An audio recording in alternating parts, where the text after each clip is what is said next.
Welcome in, Tiger fans, to another episode of Bayou Bengal Bites. I'm your host, Chet. Got the co-host, Tyler. Tyler, how you doing after a 4-0 LSU baseball weekend? Yeah, pretty good weekend of LSU baseball. Can't complain with that. You got pretty much everything. You got a couple of close games, and then an oddball putting 27 runs. An extraordinary performance for the Tigers. Moved up in the polls after a couple of upsets in the top five. So nothing really to complain about. Really, a lot of positives to take away, and we're going to break it all down right here. Yeah, let's start with the first game. Opening Friday, 2 o'clock. A lot of the fans weren't crazy about it, but it still looked like they showed out. I don't know what a final number was. What box wasn't totally full. Student section showed out big time, so it's always good to see that. LSU took that game by a final score of 11-8. Of course, the starting pitcher Thatcher Hurd started out hot, then he kind of struggled a little bit. I think it was the fourth or fifth inning that they started to hit him. His final stat line. 5 hits, 4 runs, 4 earned runs, 1 walk, and 4 Ks. So not exactly what you want to see from your expected to be ace, but he did locate well in the first 2 innings. And as the season goes, I think he'll become more comfortable. I still see him as a weekend starter. I mean, what do you think, Tyler? I don't think they're taking him out of the rotation. No, I don't think there's time to panic. Now, if there's back-to-back oddball starts for him, he had a couple of good innings, and like you mentioned, he got roughed up. I mean, VMI in that first game, their offense showed up. They didn't show up in the other game. No, Neither they did did their not. pitching. But I think that definitely Thatcher Hurd. We saw that breaking ball work very well. His fastball is up to 96, 97. So I think it's just going to be just fine. I think it's just opening day jitters. Even if you're a veteran, a 3-year veteran like Thatcher Hurd is, it's still opening day, nervous vibes. You've been pretty much practicing against your teammates in the fall and in the spring. So I think that he's going to be just fine. Hopefully, he can bounce back against Northern Illinois on Thursday. But after that, though, we saw Nate Ackenhausen, and Nate Ackenhausen, I mean, he's just going to be something else for this Tiger bullpen. I think that this pitching staff is really deep. We talked about it in the season preview, and it really played well on paper. We also saw Gavin Guidry. So LSU really went to their veterans in game one because VMI's offense, at one point had that lead, and then LSU's offense came back and struck. But it was a back and forth game. So Jay Johnson went to his veterans, but you saw some of the freshmen step up, in game number two, and so on and so forth. Yeah, let's talk about the pitching in the first game. I think Ackenhausen, he got the win. He was credited with the win. He had the longest amount of time pitched. He reminds me a lot of you, Riley Cooper. Okay, starting pitching, look good for a little bit. They're starting to hit them. We need somebody to come in immediately and throw strikes. That's what Ackenhausen does, and I think they stretched him longer than they would typically stretch a guy like Riley Cooper. So it was good to see that length out of him in the first game. You mentioned Guidry and Dutton. Lower Lauer, he looked good as well. Mm-hmm. He had a strikeout. Gage Jump came in there as a save. I thought Jump was going to be a starter, but he is coming off that Tommy John surgery, so we'll see when they stretch him to a starter's role. He came in there with that save. He got 3 straight outs. Nothing really crazy. Did what you're supposed to do as a closer, so I like seeing that. And we saw Guidry later on in the weekend kind of come in that closing rotation. Uh, Lineup wise, this is the first time you saw Pearson at second base. To me, he looked fine. It looked a little clunky at first, but then the next game they moved him into right field, and he made the diving play in Pearson fashion. Uh, what'd you think of the lineup there, Tyler? To start off the first game, I think it kind of got better as the weekend went on. What'd you think of that first lineup they tried it out? Yeah, Jay Johnson, in the first weekend, it was pretty expected that he was going to tinker throughout his. And if you watch their season preview, Chet was right on the nail. He said that Alex Milazzo was going to start, and he started. I I don't said know that if he's going Thatcher to keep Hurd. that starting We role, both said but that we'll see. Thatcher Hurd was going to be the Friday guy. I got the Holman one right for You number did. two, but we didn't see Gage Jump yet. Going back to Gage Jump, I think that he's going to start out as probably a middle relief guy, as closer, like you mentioned. He is coming off of Tommy John, but I think once you get into SEC play, that's where they're going to shift towards Gage Jump. But offense wise, like you mentioned, Josh Pearson, I think that he was fine at second base, but I'm sure that a guy that we're going to be talking about, very impressive showing from the freshman. So I think that your outfield is honestly might be set after the first week, and he reminds me so much of Alex Bregman. His swing is kind of more upper half, and that's the same way that Bregman was. And in Bregman and LSU, he had that lead kick, and Mac Hmm. Bingham has the same. Paxton Kling, he didn't play in today's or Monday's game whenever this is going out on Tuesday. So I think, and then you have Jake Brown. You're gonna in left field, you're gonna probably have Mac Bingham center fielder. You're probably going to toy with Paxton Kling and Jake Brown, the freshman, and then you're going to have Josh Pearson going towards right field. It's probably going to be your starting outfielders going forward. Yeah, and I mean, this is early on in the season. We were talking before the games when the lineups were released every day. This is the time to try out different rotations and out in the field, see what guys work together.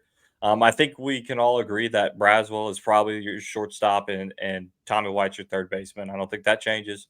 Bear Jones, I think with his bat alone, he's your first baseman, and he's going to stay there unless I didn't see in the first game. It was a little rough. He missed a few picks, but I think as he got more comfortable, you really saw him clean it up. So I don't see him going anywhere. That second base position and the outfielder are still kind of up for grabs. But let's go to this second game here when we played Central Arkansas on Saturday afternoon.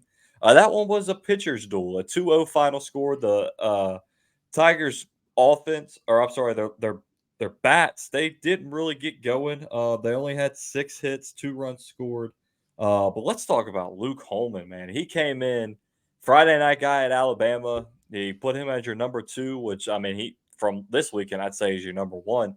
10 strikeouts, 1 walk, and 3 hits, no earned runs. I mean, goodness gracious, and he pitched 5 innings. That's exactly what you want from your ace to start the season. What did you think? What you see from Holman? What impressed you, Tyler? Yeah, very impressed. He was pretty much throws strikes. Like he threw like over 70 pitches, and 55 of those were strikes. And that's Yep. exactly what you want from your starting pitcher. You don't want anything too fancy. Just find me the strike zone. He did just that. Gave him quality innings. Saved the bullpen a little bit because this is a weird scenario. LSU hasn't really done this where they played 4 straight games to open up the season. It's all day games. So usually it's only 3 games. So you had to save up that bullpen. And after we saw Luke Coleman, we saw Fidel Uloa. I mean, he got I think some that's how you stuff. say it. Yeah, Yeah, he I guess does. so. Hey, I'm just going with Lynn Rollins, and I got to tell you, Lynn Rollins is It's absolutely good to hear him legendary. back. Yeah, Lynn Rollins and Big McDonald. I think as LSU fans, we were just spoiled with 2 very good announcers. But I was really impressed with Luke Coleman. I'm not ready to say quite yet that Thatcher Hurd is going to move to the Saturday role, but I definitely would not be shocked at this point. I think that Luke Coleman, he was a Friday night starter for Alabama for a reason. The stuff is there. He's got a nasty breaking ball, and he's got that fastball that's not up there quite at the Thatcher Hurd. He's sitting at 94, 93, but it's still very good enough. And I'll tell you what, this it was a very blustery, windy day. The Hmm. highs were in the 40s. Was not an offensive day the way it was in game number 1 and game number 3. But Central Arkansas, man, they got one heck of a pitching staff. I think they really did a good job against this LSU's offense. That's still trying to figure out, still out of new faces. But I think going back to Luke Coleman, you definitely have to really. I think that he's going to be locked in the weekend rotation, whether he's your Friday night guy or your Saturday role. You definitely have to feel very good about your chances whenever Luke Coleman takes the bump. Yeah, I mean, I'm not giving up on Thatcher, right? First game, jitters, opening day, first time back in the stadium since you won a national championship. So I don't fault him for anything, but I think I wouldn't be surprised to see Holman start Thursday, which they play Thursday, Friday, Saturday, Sunday this coming weekend. But I think at this point, it's still early in the season to say who's your number one guy, who's your number two. Let's talk about Bear Jones. You talked about the wind. He still managed to hit one over the fence. I think he hit one Friday, Saturday. Did he hit one yesterday? I No, he believe didn't. all, he. So in the 27 runs, you're telling me Bear Jones didn't hit a home run? Nope, because they had Um, 20 singles. yeah, that is true. But he hit one today also. So he starts off the season with 3 home runs. Travinsky has two, or did he only get one over the weekend? I think he had 2. Tommy Yeah. Tanks hasn't got any yet. Tanks has looked a little slow. He did bounce back with a double. He went 0 for 4 in the first game, had a double and a single in the second game, went 2 for 5. But you kind of saw that last year with Tanks. Which granted he got hurt at the beginning of the season. He's healthy, but I think it's just getting back in the swing of Yeah, seeing different pitches. Not to be rude, but the pitching quality that they're facing now is not the same as what they will expect. And honestly, when you're facing your own guys throwing 94, 95 mile an hour fastballs with nasty curveballs, and you go up against a guy that's throwing like tops out at 88 on his fastball, as they did Friday, that's a big difference that you're gonna take some time to adjust. But I think he'll settle in once we get um, down the line and plays, I guess, some higher quality pitchers once we get to SEC play. Um, but the Tigers, that was you went from scoring 11 runs to 2 runs, but it was more of a small ball. You saw a few stolen bases. That's what I like to see from Coach Johnson this year. Is you're going to see more of like that hit and run stolen base because not everybody's hitting it out of the ballpark, but you still got a lot of offensive firepower. So, speaking of offensive firepower, let's get to Sunday's game versus VMI again, and this one was a much different story. You had Javen Coleman start the game. And he 3 innings pitched, 3 strikeouts, no runs allowed, a couple hits. I think he did good after coming off Tommy John surgery and kind of returning later last year in the season. Cam Johnson, freshman, hey, you can't hold it against him. It would have been nice to see him hit the strike zone a little more, but I think he'll find his mojo and he'll get going. I just think it's that first game jitters as a freshman, and you walk the first guy, and you're like, all right, I got to throw a strike. And you walk the next guy, and it's like, oh, crap, what am I doing now? I can't get through this. And the errors just keep compounding on each other. Um, it was nice to see Aiden Moffett come in and get 3 straight strikeouts to close the game out. We had guys like Helmers and Woods also kind of fill it in. When you're up that much, I think at one point it was 14-1. You can kind of do whatever you want when you're Jay Johnson. Let's talk about Steven. It's Steven, right? Monster yep, Milam, who started at second base, went 4 for 6. He had 3 RBIs, 4 hits. Only struck out once, but he was the talk of the town. The man was stealing bases. He was working at bats, getting walks. I think he had a double that game. What you see from the young freshman, Tyler? It very turns out he impressed. actually works out with Alex Bregman in the offseason. Yeah, they're both from New Mexico, so it makes sense. I think that it's going to be very hard to take him out, and I really like him at the leadoff hole. I think that Mm-hmm. it's very professional at bats.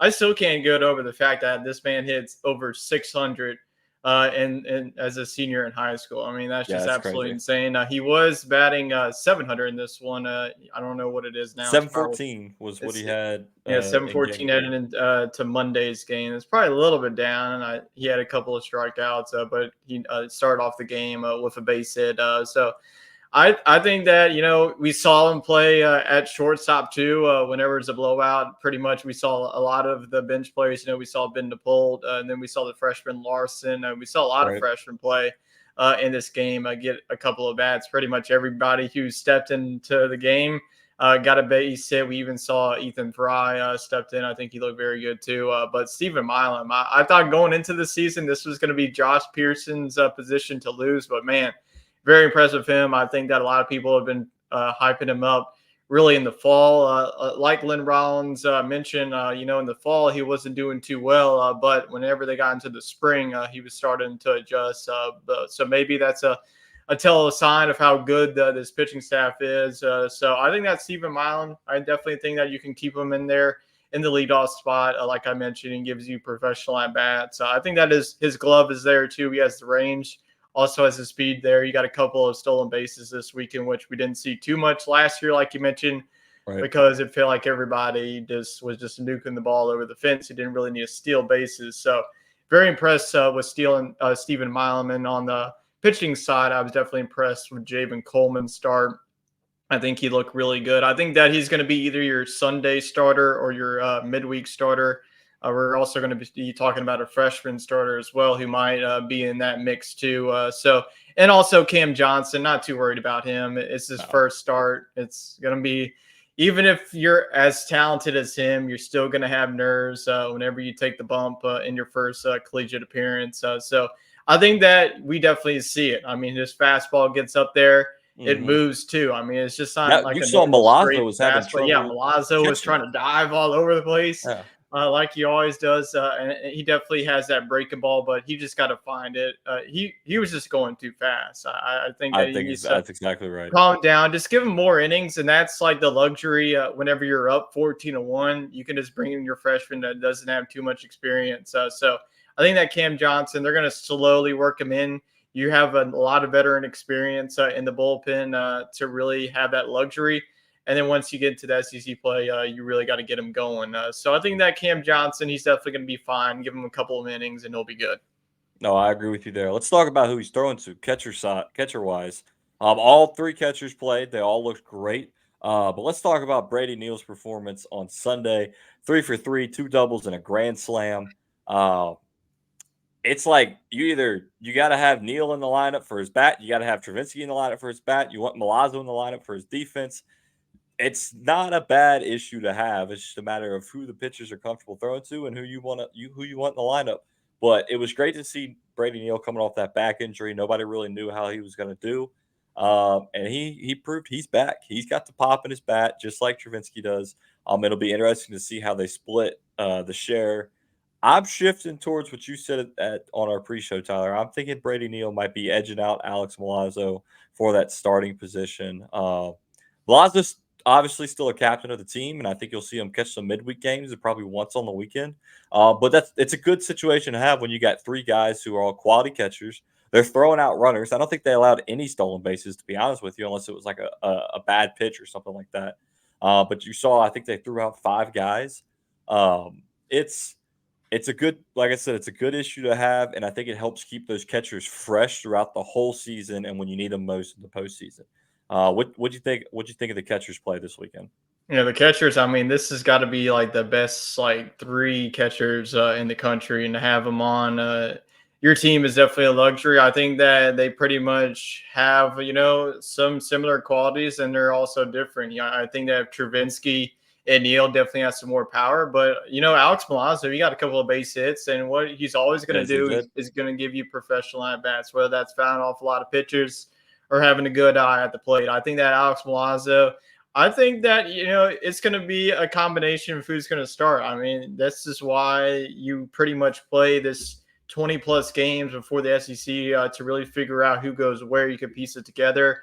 I think it's either going to be Neal or Travinsky get the DH. I think that Travinsky is more than likely going to be your all-time DH. I think that the power is there. He got a couple of doubles, and he was also named SEC Player of the Week. So congratulations to Hayden Yes. Travinsky. Are always already starting off the season hot. But like you mentioned, Brady Neal's performance didn't get a couple of base hits in the first couple of games. They got the vacuum over there at first base that Yeah, Central really. They're Arkansas did playing in that all-star first game. defense out there. But the bat was there, two doubles, and then that grand slam to really break things open there. So I think that all three catchers, especially Hayden Travinsky and Alex Milazzo, this is their fifth season. They're going to bring the veteran leadership. They're going to, bring that role the way that, Dylan Cruz, Paul Skeens, and Gavin Dugas did for last year's team. So they're going to bring that veteran experience.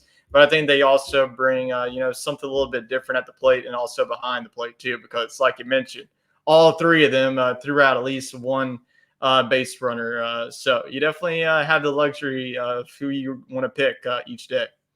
Definitely. Let's get to Monday's game where we played Central Arkansas again. And I mean, Central Arkansas had the Tigers' number. The first game 2-0, the second game 4-3.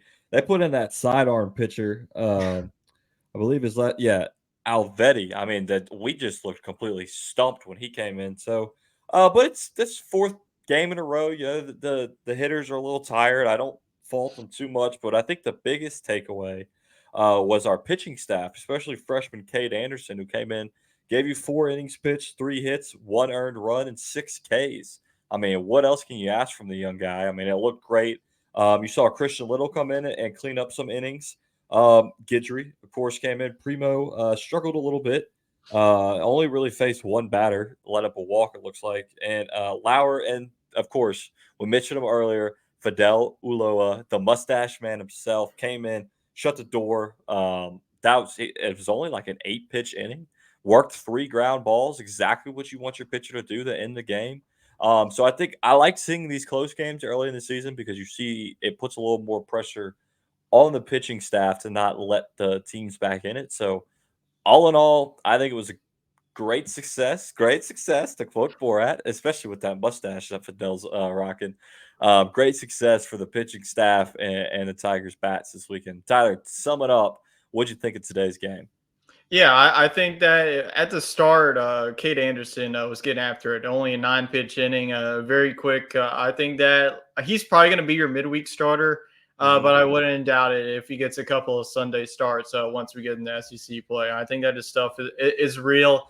I think that, the start in the offense, we saw Stephen Milam get a base hit, and then Tommy White, as he always does. He's like impatient. He's get the first pitch and then boom, a single. Travinsky gets a Yeah, single and you're up 1-0. You get a couple of walks too. You're up 3-0. You're thinking, okay, this is going to be another blowout. But like I mentioned, Central Arkansas, man, they're a scrappy bunch. I think that this is going to be a team that could definitely be a tournament team. I think that their offense was a little shaky this past weekend, but I think that their pitching staff is legit. On the offensive side, wasn't really much outside the first inning. We saw Bear Jones get another home run. I think it's already going to be another double-digit home run season. He had 14 definitely. last season. With as many at bats as he's going to get, I would not be shocked if he gets to 20 home runs this season. I think that the power is there.